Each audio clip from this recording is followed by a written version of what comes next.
Step 1. Understand your income. To start, you need to know how much money you're bringing in every month. This includes your salary, side hustles, or any other sources of income. Add it all up so you know exactly what you're working with. Step 2. Track your expenses. Next, write down all of your monthly expenses. This includes rent, utilities, groceries, subscriptions, and anything else you spend money on regularly. Don't forget the small stuff. Those little expenses can add up quickly. Step 3. Set your financial goals. Once you know your income and expenses, it's time to set some financial goals. Do you want to save for a vacation, pay off debt, or start an emergency fund? Be specific about your goals and make sure they are realistic within your budget. Step 4. Allocate your money. Now, it's time to divide your income between your expenses and goals. Make sure your essential bills like rent and utilities are covered first. Then allocate a portion of your money to your savings or debt repayment goals. If you're struggling to fit everything in,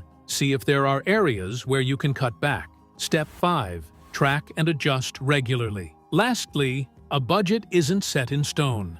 Track your spending throughout the month and adjust as needed. If you're overspending in one area, make tweaks to stay on track. Regularly checking in will keep you accountable and help you reach your goals. And that's it. 5 simple steps to create a budget that works for you. Stick to it, and you'll see your financial situation improve. Let me know in the comments if you've started budgeting, and don't forget to subscribe for more quick finance tips.